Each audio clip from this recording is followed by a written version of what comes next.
अस्सलाम वालेकुम students, this is your physics mentor Hamza Abbasi. And आज जो हम अपने टॉपिक को डिस्कस करेंगे जो कि क्लास टेंथ जो कि नेशनल बुक फेडरेशन जो फेडरल बोर्ड की न्यू बुक आई है उसका फर्स्ट चैप्टर का first topic which is the specific heat capacity. ठीक है, तो सबसे पहले हम देख लेते हैं कि हमारे पास स्पेसिफिक हीट कैपेसिटी होती क्या है। ठीक है, तो specific heat capacity of a material is the amount of heat absorbed, कि जो अमाउंट ऑफ हीट एब्जॉर्ब्ड होती है या लॉस्ट होती है to change the temperature of 1 kg mass of substance 1 kelvin by 1 kelvin. For example आप example ले लो कि हमारे पास जो है 1 kg आइस है। ठीक है, सबसे पहले हम उसका टेम्परेचर देखेंगे। First of all will see the temperature of ice and consider कर लें कि जो टेम्परेचर है वो 300 केल्विन है। अब हमने जो आइस का जो टेम्परेचर है उसको 1 केल्विन क्या कर देना है, इंक्रीज कर देना है। We increase the temperature 1 kelvin. सो उस 1 केल्विन टेम्परेचर को इंक्रीज करने के लिए हम जो हीट प्रोवाइड करेंगे उसको हम क्या कहते हैं, स्पेसिफिक हीट कैपेसिटी। ये बहुत ही ईजी सा कंसेप्ट है इसका, कि कोई भी आपके पास मटेरियल है, कोई भी आपके पास सब्सटेंस है, 1 kg सब्सटेंस है, 1 kg मटेरियल है, उसका जो टेम्परेचर है उस टेम्परेचर को हम इंक्रीज कर देंगे बाय 1 केल्विन। इंक्रीज करने के लिए जो हम हीट प्रोवाइड करेंगे उसको हम स्पेसिफिक हीट कैपेसिटी कहते हैं।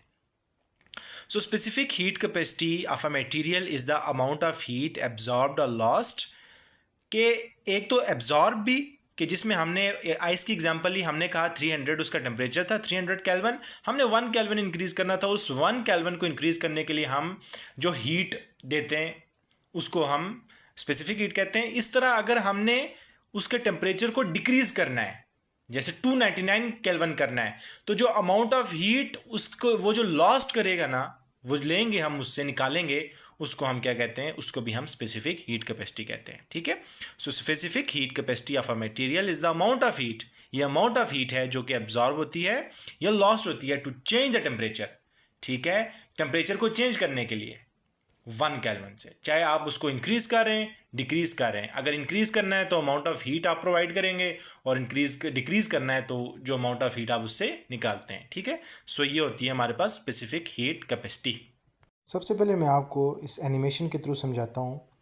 देखें, ये 1 कप चाय पड़ी है और वो 5 कप चाय पड़ी है। ठीक है, अब हम इमेजिन कर लेते हैं या सोच लेते हैं कि 1 कप चाय ज़्यादा हीट एब्जॉर्ब करेगी या 5 कप चाय। जैसे अब 1 कप चाय बनाने के लिए थोड़ा सा पानी यूज़ हुआ, जिसको हमने ए कहा, और 5 कप बनाने के लिए ज़्यादा पानी यूज़ हुआ। अब ए को जो हमने हीट दी उसको Q1 का नाम दिया, और बी को जो हीट दी उसको हमने Q2 का नाम दे दिया। अब आप मुझे बताएं कि इनमें से कौन सी जो कप है वो ज़्यादा हीट को एब्जॉर्ब करेगा और कौन सी चाय जल्दी बनेगी। सो ऑब्वियसली बी जो है वो ज़्यादा हीट एब्जॉर्ब करेगा, उसको ज़्यादा हीट चाहिए होगी बनने के लिए, जबकि ए जो है वो जल्दी जल्दी उसकी चाय बन जाएगी। ठीक है, सो जितनी अमाउंट ऑफ हीट वो एब्जॉर्ब कर रहा है। तो इसका जो हमारे पास फार्मूला होता है वो है specific heat capacity is equal to amount of heat energy divided by mass and change in temperature. ठीक है, ये हमारे पास इसका क्या आ जाता है, फार्मूला। अब ये फार्मूला तो हमने बात कर ली, अब हम इसकी डेरिवेशन करते हैं कि ये फार्मूला हमारे पास बना कैसे। ठीक है, सो अब हम इसकी डेरिवेशन की बात कर लेते हैं। हमने क्या कहा, जो अमाउंट ऑफ हीट एनर्जी होती है ना, सबसे पहले हमने उसको देखना है टेम्परेचर को चेंज करने में किसी भी मैस के। ठीक है, so the amount of heat energy to change the temperature, the amount of heat energy to change the temperature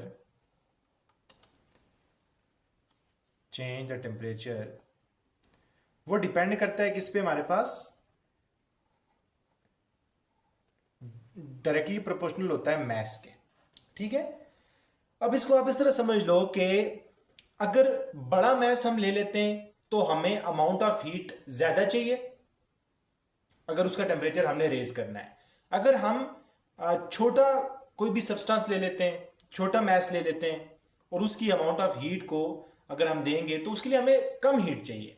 ठीक है, सो जितना बड़ा मैस उतना ज्यादा हीट चाहिए, जितना छोटा मैस उतनी कम हीट चाहिए। तो जो हमारे पास हीट एनर्जी है वो डायरेक्टली प्रोपोर्शनल होती है किसके जी, मैस के। देन दूसरी बात जो हमने की, जो क्यू है हमारे पास heat energy, specific amount of heat energy, वो डायरेक्टली प्रोपोर्शनल होती है डेल्टा टी के।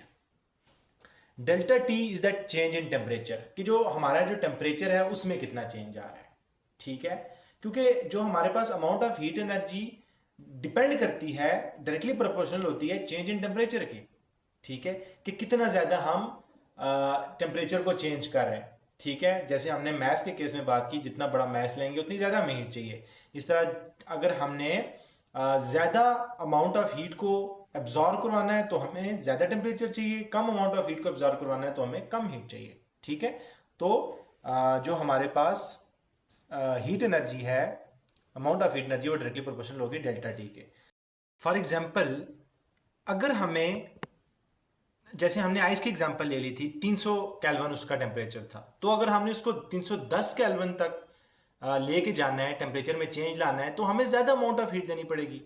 ठीक है, एज कंपेयर टू अगर हमें 301 केल्विन तक 1 केल्विन उसका टेम्परेचर इंक्रीज करना है तो हम थोड़ी सी हीट दे देंगे। ठीक है, तो इस तरह हम क्या कह सकते हैं कि जो हमारे पास हीट एनर्जी होती है वो डायरेक्टली प्रोपोर्शनल होती है चेंज इन टेम्परेचर के। सो ये हमारे पास जो थी ना, ये इसको हम इक्वेशन 1 का नाम दे देते हैं एंड देन इसको हम इक्वेशन 2 का नाम दे देते हैं। अब हम इन दोनों इक्वेशन को क्या कर लेते हैं, कंबाइन कर लेते हैं। ठीक है, कंबाइनिंग इक्वेशन 1 एंड 2, इक्वेशन 1 और 2 को हम क्या कर लेते हैं जी, कंबाइन कर लेते हैं। तो हमारे पास क्या आ जाती है जी,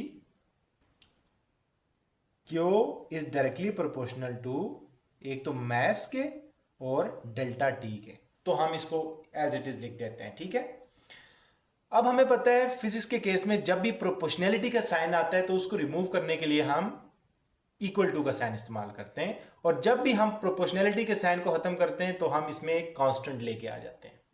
सो सी मैस डेल्टा टी। ठीक है, एंड जो सी है ना हमारे पास, वो स्पेसिफिक हीट कैपेसिटी है। ठीक है, C is the constant of proportionality, C constant of proportionality है, जो कि हमारे पास C is constant of proportionality called specific heat capacity.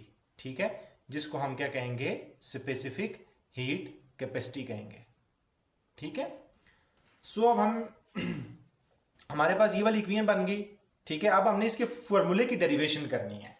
तो हमारे पास क्या था, Q is equal to C M delta T. अब ये जो मैस है ये भी मल्टीप्लाई हो रहा है, और डेल्टा टी जो है हमारे पास चेंज इन टेम्परेचर, ये भी मल्टीप्लाई हो रहा है। तो ये यहां पर मल्टीप्लाई हो रहा है, इक्वल टू के दूसरी तरफ जाके ये डिवाइड हो जाएंगे। तो Q divided by M delta T is equal to C. So this is the formula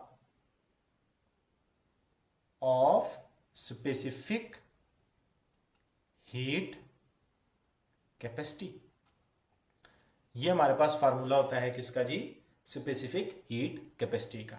ठीक है, और इसकी हम कुछ एग्जांपल्स को भी देख लेते हैं। ठीक है, एग्जांपल में देखें हम तो वाटर जो है, वाटर